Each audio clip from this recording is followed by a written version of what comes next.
بسم اللہ الرحمن الرحیم۔ السلام علیکم ورحمۃ اللہ۔ 6 کلاس، آج ہم نے باب پنجم کا سبق نمبر 2 حضرت علی رضی اللہ تعالیٰ عنہ پڑھنا ہے، جس میں ہمارے پاس پیج نمبر ہے 74 اور اس سبق کا لیکچر نمبر 1 ہے۔ تو سب سے پہلے ہم بات کرتے ہیں کہ حضرت علی رضی اللہ تعالیٰ عنہ کون تھے۔ حضرت علی رضی اللہ تعالیٰ عنہ حضور اکرم صلی اللہ علیہ وآلہ وسلم کے چچا کے بیٹے تھے۔ اس کے علاوہ حضرت علی رضی اللہ تعالیٰ عنہ حضور اکرم صلی اللہ علیہ وآلہ وسلم کے داماد بھی تھے، اور خلفائے راشدین میں سے چوتھے خلیفہ بھی حضرت علی رضی اللہ تعالیٰ عنہ تھے۔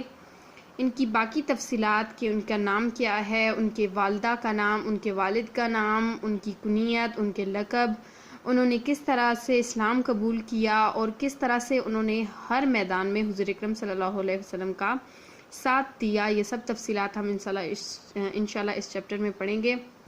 ہم ابتدائی حالات سے شروع کرتے ہیں۔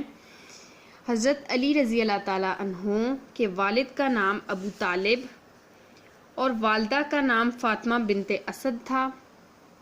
آپ رضی اللہ تعالیٰ عنہ کا نام علی، کنیت ابو الحسن اور ابو تراب تھی۔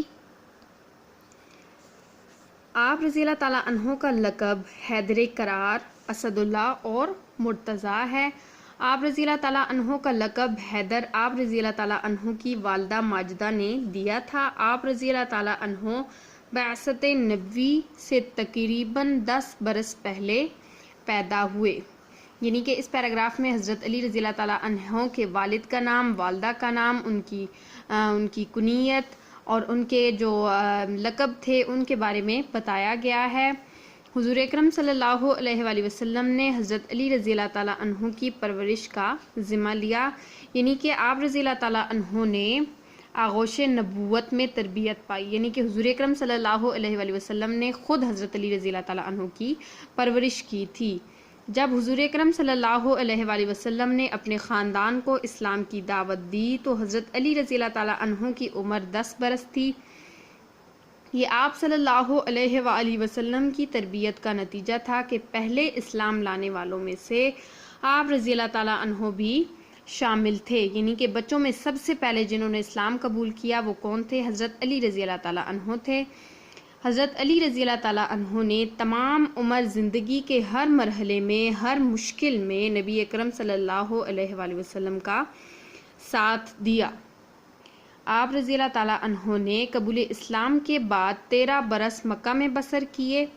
جب حضور اکرم صلی اللہ علیہ وآلہ وسلم عبادت کرتے تو حضرت علی رضی اللہ تعالیٰ عنہ بھی ان کے ساتھ شریک ہوا کرتے تھے۔ حج کے موقع پر حضور اکرم صلی اللہ علیہ وآلہ وسلم حضرت ابوبکر صدیق رضی اللہ تعالیٰ عنہ کے ساتھ مختلف قبائل کو دعوت اسلام دیتے تو حضرت علی رضی اللہ تعالیٰ عنہ بھی آپ صلی اللہ علیہ وآلہ وسلم کے ہمراہ ہوتے، یعنی کہ جب حضرت علی رضی اللہ تعالیٰ عنہ نے اسلام قبول کیا تو اس کے 13 سال بعد تک حضرت علی مکہ میں ہی رہے، لیکن اس کے بعد جب وہ جو 13 برس حضور اکرم صلی اللہ علیہ وسلم کے ساتھ انہوں نے بسر کیے تو جب حضور اکرم صلی اللہ علیہ وآلہ وسلم عبادت کرتے تو حضرت علی ان کے ساتھ عبادت کرتے، اور جب حضرت علی رضی اللہ تعالیٰ عنہ کسی بھی کام میں حضور اکرم صلی اللہ علیہ وآلہ وسلم کو اکیلا نہیں چھوڑتے تھے، جب ابوبکر صدیق رضی اللہ تعالیٰ عنہ کے ساتھ حضور اکرم صلی اللہ علیہ وسلم نے